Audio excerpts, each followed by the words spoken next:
இது வானத்தின் வாசல்.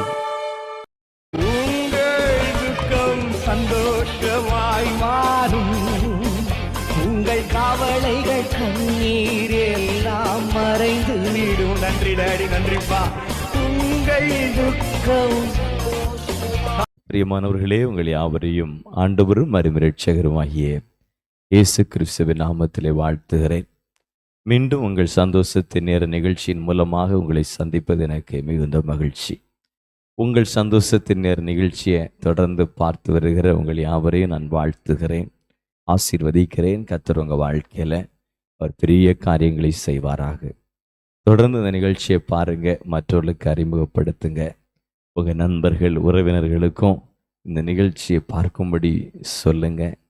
நிச்சயமாக அவர்களும் தேவ வார்த்தையின் மூலமாய் ஆசீர்வதிக்கப்படுவாங்க. பிரியமானவர்களே, நீங்கள் எங்களுக்கு அனுப்பி வைத்திருக்கிற ஜெப விண்ணப்பங்களுக்காக நாங்கள் தொடர்ந்து ஜெபித்து வருகிறோம்.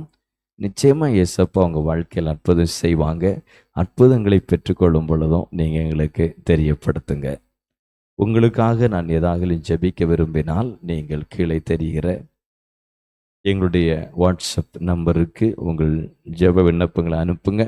நல்ல தொலைபேசியில் தொடர்பு கொண்டு பேசுங்க. உங்களுக்காக நாங்கள் ஜெபிப்போம். எங்களுடைய சபை நியூ இந்தியா சபை கன்னியாகுமரி மாவட்டம் குளச்சல் அருகாமையிலே கொட்டல்பாடு என்கிற பகுதியில் இருக்குது. எல்லா வெள்ளிக்கிழமையும் உபவாச கூட்டம், விடுதலையின் உபவாச ஜெபம் நடைபெறுகிறது. காலை 10:30 முதல் 1 மணி வரை. வியாதியஸ்தர்கள், பிசாசினால் பாதிக்கப்பட்டவங்க, சாப கட்டுகளில் பாவ கட்டில் இருக்கிற விடுதலைக்கான சிறப்பு விடுதலின் உபவாச ஜபம் எல்லா வெள்ளிக்கிழமை நடைபெற்று வருது. அநேகர் பங்கு பெற்று விடுதலை பெற்று வராங்க. நீங்களும் விடுதலை பெற்றுக்கொள்ள விரும்பினால் இந்த கூட்டங்களில் பங்கு பெறுங்கள். எல்லா ஞாயிற்றுக்கிழமையும் காலை 7:30, காலை 10 மணி, இரவு 7 மணி என்று சொல்லி 3 ஆராதனை நடைபெறுகிறது.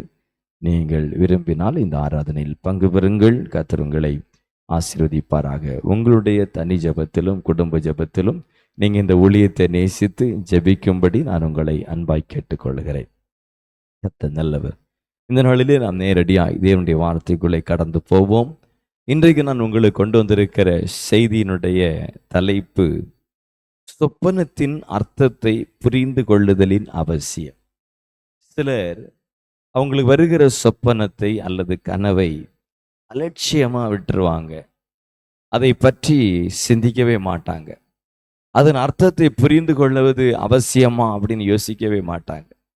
ஏதோ ஒரு கனவு வந்துச்சு அப்படின்னு அப்படி அலட்சியம் பண்ணி விட்டுருவாங்க. நாம் நம்முடைய வாழ்க்கையில வருகிற எல்லா கனவுகளையும் அலட்சியம் பண்ணக்கூடாது. ஆண்டவர் சொப்பனத்தின் மூலமாக அவர் பேசுகிறார்.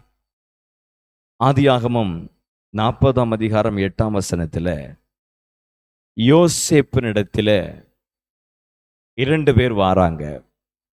சிறைச்சாலையிலே யோசேப்பு கைதியா இருக்கிறான்.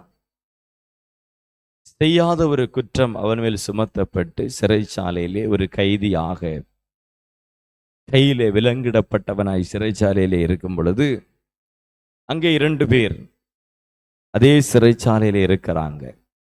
அவங்க யார் என்றால் ராஜாவுடைய அரண்மனையில் வேலை செய்தவங்க, ராஜாவின் அரண்மனையில் வேலைக்காரர்களாக இருந்தவங்க.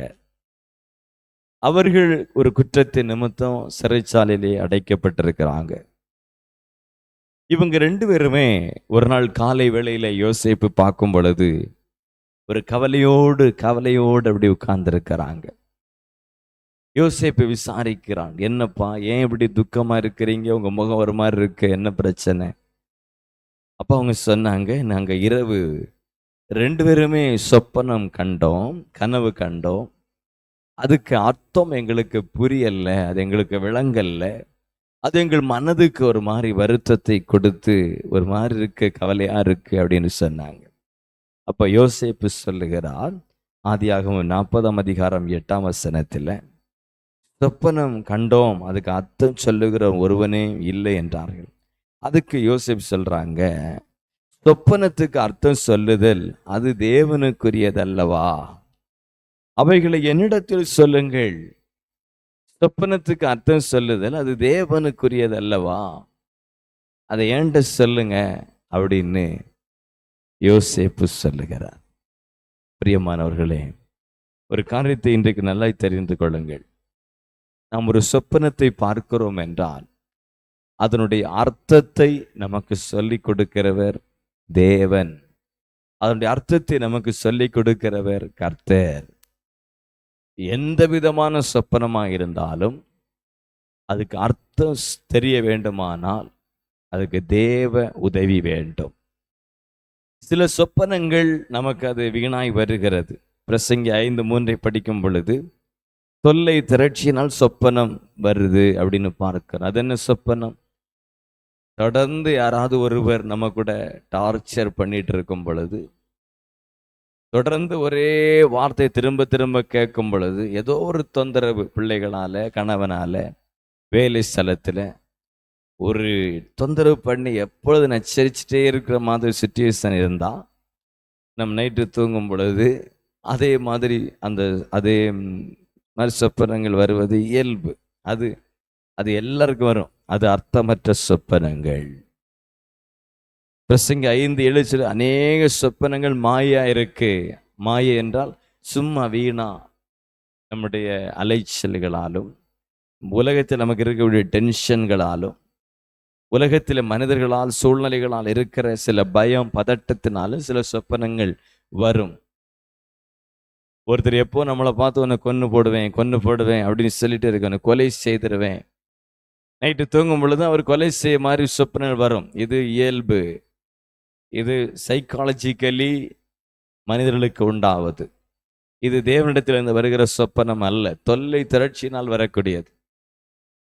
ஒருத்தர் எப்போ பார்த்தாலும் உங்களை டார்ச்சர் பண்ணி உங்களுக்கு கடன் கொடுத்த தொந்தரவு பண்ணி கடனை திரும்ப கொடுன்னா கனவுலையும் கூட அது அவர் வருவார், கடனை கொடு அப்படின்னு வரும். இது இயல்பா எல்லாருக்கும் வரும். இதில் அர்த்தம் கிடையாது. ஆனால் இயல்புக்கு மாறி சம்பந்தமே இல்லாமல் நம்ம தூங்கிக் கொண்டிருக்கும் பொழுது, நல்ல அயர்ந்த நித்திரையில் இருக்கும் பொழுது, சில நேரங்களில் படுத்த உடனே நல்ல ஆழ்ந்த தூக்கத்துக்கு போறதுக்கு முன்னாடியே அல்லது விடிய கால நேரம் நம்ம கொஞ்சம் விழித்த நிலையிலே ஒரு தூக்கமும் விழிப்புமான நிலையில் இருக்கும் சொப்பனங்கள் வரலாம். இந்த சொப்பனங்களில் அர்த்தங்கள் இருக்கிறது. இந்த சொப்பனங்களை நம்ம புரிந்து கொள்ள வேண்டும். இதை சாதாரணமாக விடக்கூடாது, அலட்சியமாய் விடக்கூடாது. இந்த சொப்பனங்களின் மூலமாய் தேவன் நம்மோடு கூட பேசுகிறார். சிலருக்கு அதிகாலையிலே எழும்பி ஜெபிக்கிற பழக்கம் இருக்கும். 3 மணி 4 மணி எழும்புவாங்க, கொஞ்சம் ஜெபம் பண்ணுவாங்க, அப்புறம் டயர்டாக இருக்கும், கொஞ்சம் ரெஸ்ட் எடுப்பாங்க. காலையில் வேலைக்கு போனோம், கொஞ்சம் ரெஸ்ட் எடுப்பாங்க. அந்த தூங்குற நேரம் அந்த ஜெபம் பண்ணிட்டு தூங்கும் பொழுது சொப்பனம் உண்டாகும். சில இரவு நல்ல ஜெபம் பண்ணி கொண்டு தூங்கும் பொழுது சொப்பனம் உண்டாகும். இந்த சொப்பனங்கள் எல்லாம் அர்த்தங்கள் இருக்கும். இந்த சொப்பனங்கள் எல்லாம் நம்மோடு கூட ஆண்டவர் பேசுகிறார். சம்பந்தமே இல்லாத சொப்பனங்களை நம்ம பார்ப்போம். நம்ம இதுவரைக்கும் போகாத இடங்களை பார்ப்போம், பார்க்காத நபரை பார்ப்போம், நம்ம தெரியாததை பார்ப்போம். எல்லா சொப்பனங்களும் நேரடியான அர்த்தம் உள்ளவைகள் அல்ல. நாம் பார்க்கிற மாதிரியே அப்படி நடக்காது. எல்லா சொப்பனங்களும் நாம் பார்க்கிற மாதிரியே அப்படி நடக்காது. அதுக்கு வேற அர்த்தங்கள் இருக்கும், அதுக்கு வேற பொருள் இருக்கும். என்ன சம்பவிக்க போறது என்பதை சொல்லுது. ஆனால் அதனுடைய பொருள் நம்ம அப்படியே பார்த்து அறிந்து கொள்ளுகிறது போல் அல்ல, அதுக்கு வேறு அர்த்தங்கள் இருக்கும். இன்றைக்கு ஒரு 4 விதமான சொப்பனங்களை குறித்து நான் உங்களை பேசிக்கலாம். நம்முடைய வாழ்க்கையில் வருகிற ஆண்டவர் நம்ம கொடுக்கிற 4 விதமான சொப்பனங்கள், தேவன் மனிதர்களுக்கு கொடுக்கிற பேசிக்கல் அடிப்படையாக எல்லாருக்கும் ஆண்டவர் கொடுக்கிற 4 விதமான சொப்பனங்களை குறித்து இந்த செய்தியில் நான் பேசுகிறேன். கர்த்தர் உங்களோடு பேசுவாராக. நல்ல கவனமாய் நீங்கள் கேட்க வேண்டும். முதலாவது, இனி சம்பவிக்க போகிறது என்னுடைய வாழ்க்கையில, என் குடும்பத்தில், என் பிள்ளைகளுடைய வாழ்க்கையில், அல்லது என்னை சுற்றி இருக்கிறவருடைய வாழ்க்கையில், என் தொழிலில், என் வேலையில், என் வருமானத்தில் இனி சம்பவிக்க போகிற மிக முக்கியமான ஒரு நிகழ்வை ஆண்டவர் எனக்கு சொப்பனத்தின் மூலமாய் பேசலாம். இனி என்ன நடக்க போகுது, டே பை டே, இன்னொரு 5 வருஷம் என்ன நடக்க போகுது, டே பை டே அல்லது ஒவ்வொரு மணி நேரம் என்ன நடக்கும், ஒவ்வொரு வினாடி என்ன நடக்கும், அப்படி ஆண்டவர் பேசுறது இல்லை. நல்ல கவனிங்க. மிக முக்கியமான சம்பவங்கள், நம்முடைய வாழ்க்கை நடக்க போகிற மிக முக்கியமான சம்பவங்களை ஆண்டவர் சொப்பனத்தின் மூலமாக பேசுகிறார். இந்த ஆதியாகமம் 40வது அதிகாரம், நீங்க கொஞ்சம் பைபிள் வச்சிருந்தீங்கன்னா அதை எடுத்து நான் சொல்றதை கொஞ்சம் வாசிப்பீங்கன்னா இன்னும் கொஞ்சம் அதிகமாக உங்களுக்கு விளங்கும். இந்த செய்தியை, வேத புஸ்தகத்தை எடுத்து வைத்து நான் சொல்லுகிற வசனங்களை நீங்கள் வாசிப்பீர்களானால் இன்னும் உங்களுக்கு அதிகமாய் புரியும். இந்த பகுதியில் 2 பேர், அவங்க ராஜ அரண்மனையில் வேலை பார்த்தவங்க, இப்போ யோசேப்பிட்ட கண்ட சொப்பனத்துக்கு அர்த்தம் தெரியாமல் வந்து நிற்கிறாங்க. 2 பேருக்கு 2 விதமான சொப்பனங்கள். அது ஒருவன் சொல்லுகிறான் 9ஆம் வசனத்தில், அப்பொழுது பான பாத்திரக்காரன் தலைவன் யோசேப்பை நோக்கி, என் சொப்பனத்திலே ஒரு திராட்சை செடி எனக்கு முன்பதாக இருக்க கண்டேன். அந்த திராட்சை செடியிலே 3 கொடிகள் இருந்தது. அது துளிர்க்கிறதா இருந்தது. அதில் பூக்கள் மலர்ந்திருந்தது. அதன் குலைகள் பழுத்த பழங்களாக இருந்தது. பார்வோனுடைய பாத்திரம் என் கையில் இருந்தது. நான் அந்த பழங்களை பறித்து அவைகளை பார்வோனுடைய பாத்திரத்தில் பிழிந்து அந்த பாத்திரத்தை பார்வோனுடைய கையிலே கொடுத்தேன் என்று தான் சொப்பனத்தை யோசேப்பு சொல்றான். பாருங்க, ஒரு திராட்சை செடியை பார்க்கிறேன், 3 கொடிகளை பார்க்கிறேன், அவைகள் துளிர்க்கிறது, பூக்கள் மலருகிறது, காய் காய்க்குது, பழம் பழுக்குது. ராஜாவுடைய பானபாத்திரக்காரன் கையில் அவருடைய பாத்திரம் இருக்கு. அந்த பழத்தை பிழிந்து பழச்சாறை நான் ராஜாவுடைய கையில கொடுக்கிறேன். இப்படி ஒரு சொப்பனம் பாருங்க, இப்படி ஒரு சொப்பனம். உடனே யோசேப்பு அதுக்கு அர்த்தம் சொல்லுகிறான். அந்த 3 கொடிகளும் 3 நாட்கள், 3 நாளைக்குள்ளே பார்வோன் உன் தலையை உயர்த்தி உன்னை மறுபடியும் உன் நிலையிலே நிறுத்துவார். முன்னே அவருக்கு பானம் கொடுத்து வந்த வழக்கத்தின்படி பார்வோனின் பாத்திரத்தை அவர் கையிலே கொடுப்பார். பாருங்க, நடக்க போற சம்பவம். நீ இழந்த வேலை உனக்கு திரும்ப கிடைக்க போகுது. நீ இழந்த உன்னுடைய கவர்மெண்ட் ஜாப், உன்னுடைய அந்த பெர்மனன்ட் வேலை, வாழ்க்கை இதுவரைக்கும் நீ செய்துட்டு இருந்த வேலை இழந்து நீ ஜெயிலில் இருக்கிற, 3 நாளுக்குள்ள உனக்கு திரும்ப அந்த வேலை கிடைக்க போகிறது. மறுபடியும் நீ உயரப்போகிறாய் என்று அந்த சொப்பனத்தின் அர்த்தத்தை சொல்லுகிறார். அந்த 3 கொடிகளும் 3 நாட்களாம். பாருங்க, நேரடி அர்த்தம் வரல. ஒரு திராட்சை செடியை பார்க்கிறோம், அதுல 3 கொடி இருக்குது. நம்ம என்ன நினைப்போம், ஆண்டவர் அதுக்கு என்ன அர்த்தம் கொடுக்கிறார்? அந்த 3 கொடிகளும் 3 நாட்களாம். அப்ப நம்ம பார்க்கிற சொப்பனங்கள் நேரடியான அர்த்தங்களை கொடுப்பது இல்லை. ஆகையால் நம்முடைய சொப்பனங்களை நாம் தேவ சமூகத்தில் கொண்டு வரணும். அதற்காக ஜெபிக்க வேண்டும், தேவனிடத்தில் காத்திருக்க வேண்டும். சொப்பனத்துக்கு அர்த்தம் சொல்லுதல் தேவனுக்குரியது என்று ஆதியாகமம் 40:8 சொல்லுது. அதுக்காக ஒரு ஆளை தேடாதீங்க, அதுக்காக ஒரு ஊழியக்காரனை தேடாதீங்க, அதுக்காக தேவனை தேடுங்கள். அல்லது உங்களை நடத்துகிற உங்களுடைய சபை மேய்ப்பர், உங்களுடைய சபை போதகரை நீங்கள் இதை தொடர்பு கொள்ளலாம், தவறில்லை. அவரிடத்தில் நீங்கள் ஆலோசனை கேட்கலாம். இப்படி ஒரு சொப்பனத்தை கண்டே, என்னுடைய அர்த்தம் என்ன எனக்கு தெரியல, இதுக்காக ஜெபித்து எனக்கு அர்த்தம் சொல்லுங்கள், நானும் ஜெபிக்கிறேன், நாம் இணைந்து ஜெபிப்போம் என்று ஜெபித்து தேவ சமூகத்திலிருந்து அர்த்தங்களை தெரிந்து கொள்ளலாம். அதை தவிர்த்து எங்கேயோ ஒரு ஊழியக்காரர் அவர் விளக்கம் சொல்லுகிறார், அவர்னு சொல்லி நீங்க மாட்டிக்கொள்ளக்கூடாது. அந்த நாட்கள்ல ஆண்டு பெரும்பாலும் நீங்கள் தனித்திருந்து தேவ சமூகத்திலே நீங்கள் ஜெபியுங்கள். கர்த்தர் உங்களுக்கு வேத வசனத்தின் அடிப்படையிலே அதை விளக்கி சொல்லி கொடுப்பார். கர்த்தருடைய சமூகத்திலே காத்திருக்க வேண்டும். சிலர்லாம் இப்போ சில சொப்பனங்களை பார்த்து ஏதோ சொப்பனை வந்துச்சுன்னு அப்படி விட்டுட்டு போயிடுவாங்க. அதில் அலட்சியம் பண்ணக்கூடாது. சொப்பனங்கள் முக்கியமானது. அதிலும் ஜெபிக்கிறவங்க, ரட்சிக்கப்பட்டவங்க, தேவ பிள்ளைங்க, கர்த்தரை ஆராதிக்கிறவங்க சொப்பனங்களை பார்க்கும் பொழுது அதில் அலட்சியமாக இருக்கக்கூடாது, அது கவனமாக இருக்க வேண்டும். அப்போ சொப்பனங்களின் அர்த்தங்கள் வரும் காலத்தை குறித்து நமக்கு சொல்லி கொடுக்குது. ஒரு நாள் என்ன நடக்க போகுது அப்படின்னு சொல்லி கொடுக்க அதனால நாம் அதை அலட்சியம் பண்ணாமல் பார்த்துடணும். ஆதியாகமம் 41வது அதிகாரத்தில் நம்ம பார்க்கும் பொழுது அந்த எகிப்து தேசத்தினுடைய ராஜாவுக்கு ஒரு சொப்பனம் வருது. அந்த சொப்பனங்களெல்லாம் விளக்கமாய் சொல்ல இப்ப நேரம் இல்லை, நான் அந்த காரியத்தை சொல்லுகிறேன். அவர் 7 பசுக்களை பார்க்கிறார். முதல்ல பார்க்கிற அந்த 7 பசுக்கள் நல்ல கொழுத்த பசுக்களா இருக்கிறது. அடுத்த சொப்பனத்தில் இன்னும் 7 பசுக்களை பார்க்கிறார். அது 7ம் வாடி வதங்கி அவலட்சணமா இருக்கிற பசுக்களா இருக்கிறது. ராஜாவுக்கு இதனுடைய அர்த்தம் தெரியல, இதனுடைய விளக்கம் தெரியல. இப்ப யோசேப்பை கூட்டிட்டு வராங்க அதனுடைய அர்த்தத்தை தெரிந்து கொள்வதற்கு. அதுக்கு யோசேப்பு சொல்லுகிறார் 41வது அதிகாரம் 16ஆம் வசனத்தில், நான் அல்ல, தேவனே பார்வோனுக்கு மங்களமான உத்தரவு அருளி செய்வார். சொப்பனத்துக்கு அர்த்தம் சொல்றது என் வேலை இல்லை, அது எனக்கு முடியாது, அது தேவனால தான் முடியும். நான் தேவ ஆவியை பெற்றவன், நான் தேவனிடத்தில் கேட்கிறேன், ஆண்டவர் எனக்கு அதை சொல்லிக் கொடுப்பார், அதை உங்களுக்கு நான் சொல்லுகிறேன் என்று சொல்லுகிறார். 25ஆம் வசனத்தில், தேவன் தாம் செய்ய போகிறது இன்னதென்று பார்வோனுக்கு அறிவித்திருக்கிறார். யோசேப்பு சொல்றார், பசுக்களை பார்த்தீங்க, இல்லை நல்ல கொழுத்த பசுக்களை பார்த்தீங்க, அப்புறம் நல்ல வாடி வதங்கின பசுக்களை பார்த்தீங்க. இதெல்லாம் இனி சம்பவிக்க போகிற காரியம். என்ன சம்பவிக்க போகுது? 7 வருஷம் மிகப்பெரிய செழிப்பு உண்டாக போகுது. 7 வருஷம் மிகப்பெரிய அறுவடை உண்டாக போகுது. அடுத்த 7 வருஷம் மிகப்பெரிய பஞ்சம் உண்டாக போகிறது. ஆகையால் இந்த 7 வருடத்தில் நல்ல செழிப்பு இருக்கிற நாட்களில் தானியங்களை சேர்த்து வைப்போம்.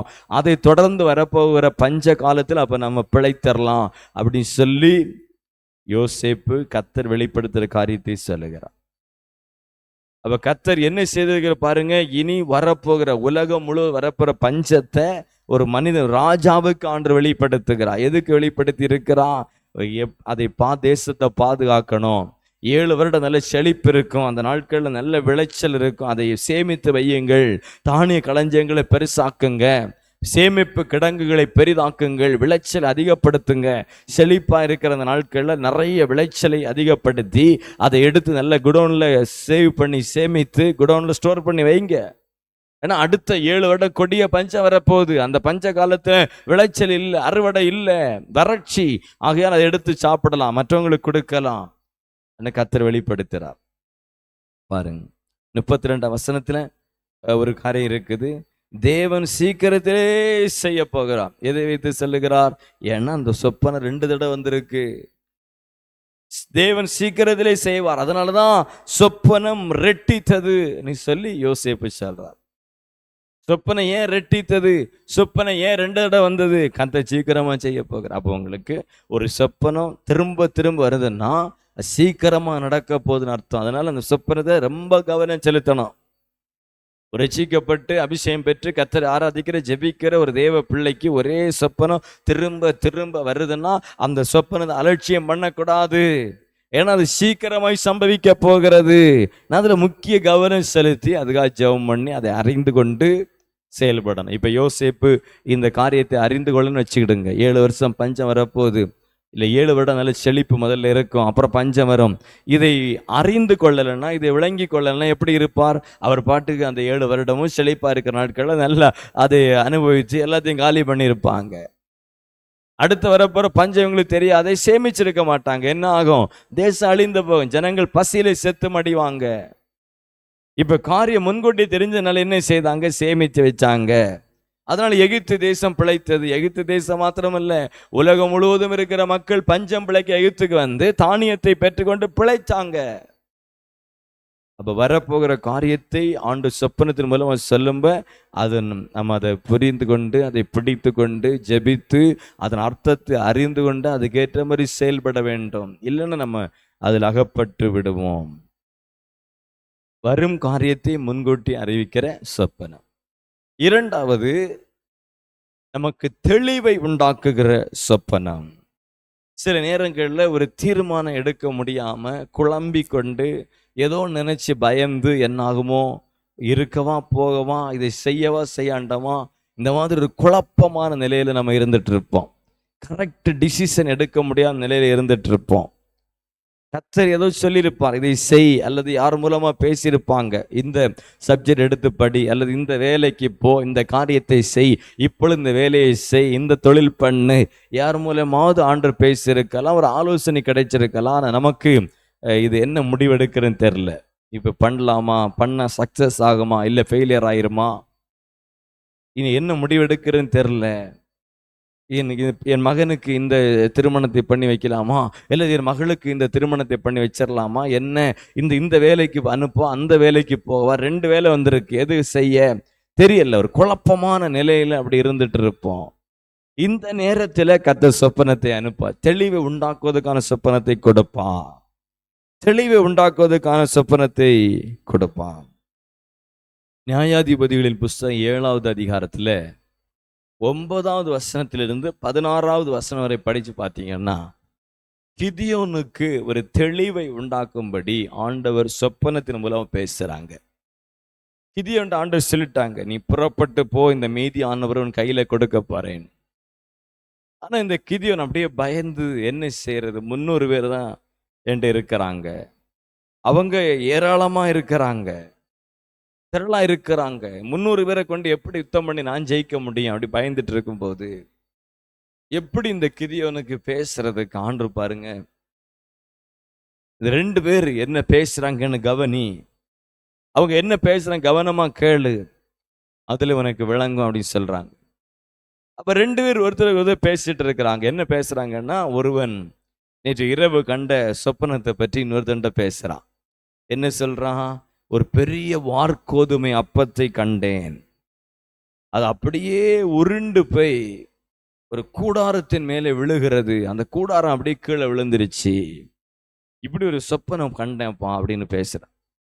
கூட இருக்கிற சொல்றான், அதுக்கு அர்த்தம் எனக்கு விளங்கலையா, அந்த அர்த்தம் விளங்கலையா, அந்த வார்கோதுமை அப்பம் அது கிதியோனை குறிக்கிறது. கிதியோன் புறப்பட்டு போய், கிதியோன் அவனுடைய சேனையும் புறப்பட்டு போய் அந்த கூடாரமாகிய எதிரியின் கூடாரத்தை விழத்தள்ள போறாங்க, வெற்றி கிடைக்க போகுது. கர்த்தருடைய பட்டயம், கிதியோனுடைய பட்டயம், கர்த்தர் ஒரு பெரிய வெற்றியை நமக்கு தரப்போகிறார், இதுதான் அந்த சொப்பனத்தின் அர்த்தம்னு அவங்க ஒருத்தருக்கு ஒருத்தர் பேசுறாங்க. இதை கிதியோன் கவனமா கேட்கும் பொழுது இப்பொழுது தெளிவு உண்டாகுது, கர்த்தர் நம்ம வெற்றி தரப்போகிறார், யுத்தத்துக்கு போகிறான், மிகப்பெரிய வெற்றி கிடைக்கிறது, யுத்தத்துக்கு போறான், மிகப்பெரிய வெற்றி உண்டாகுது.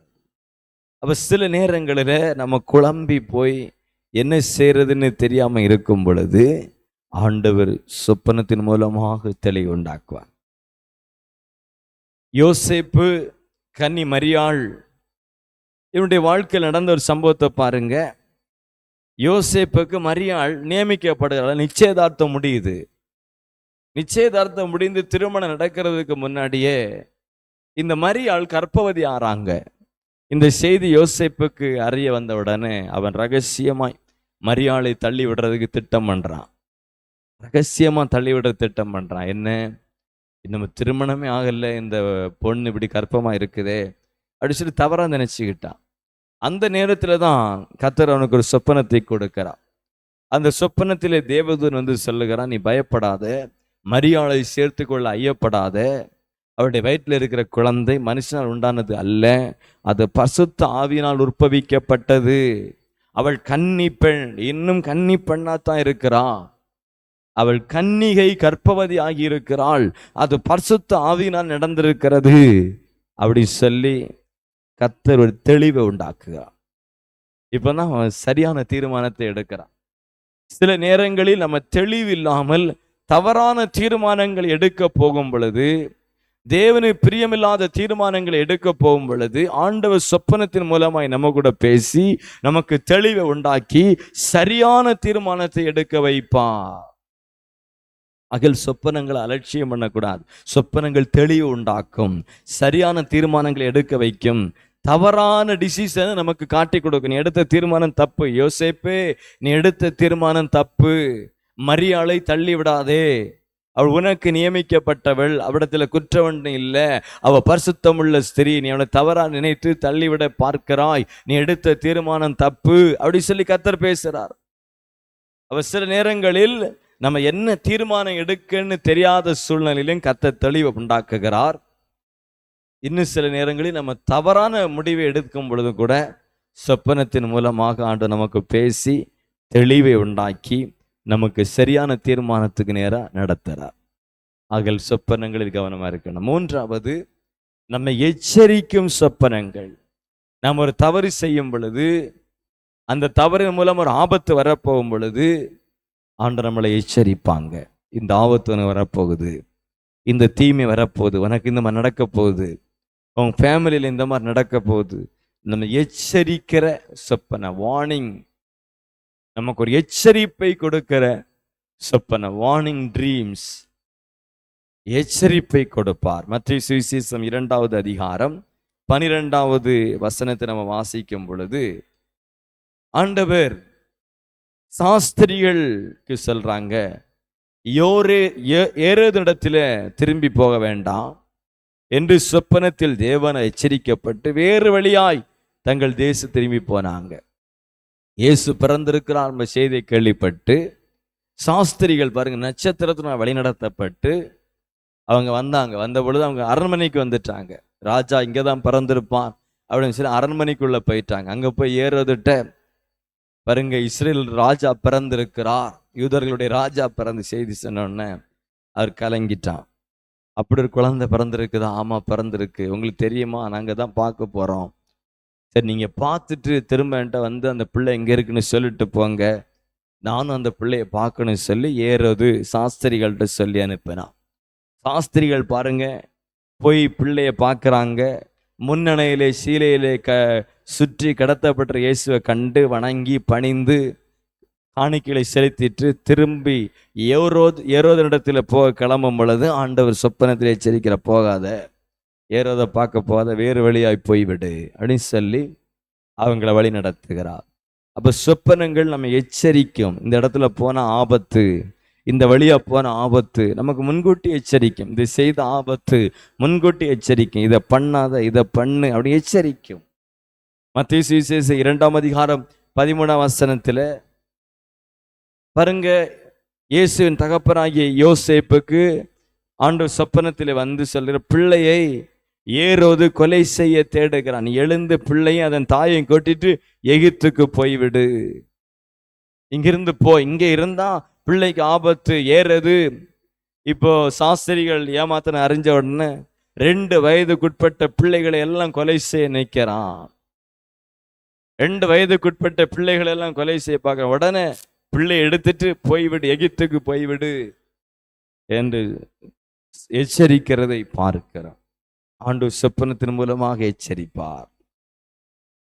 சாலமோனுக்கு 1 ராஜாக்கள் 3ஆம் அதிகாரம் 5ஆம் வசனத்தில் சாலமோனு சொப்பனத்தில் ஆண்டவர் வெளிப்பட்டு, சாலமோனே நீ செய்துட்டு இருக்க தப்பு, பார்வோனுடைய குமாரத்திகளை திருமணம் பண்ண நினைக்கிற, அவங்க மேல கண் வைத்திருக்கிற, ஆசைப்படுற, வேண்டாம்ப்பா, அது தவறு, உனக்கு ஆபத்தா முடியும், விட்டுரு. ஆண்டவர் பேசுறார், சொப்பனத்தின் மூலமா எச்சரிக்கிறான். ஆனா அவன் கேட்கல, அவன் கீழ்ப்படியல்ல, ஆனா அவனுடைய வாழ்க்கையில வேதனைப்பட்டான்.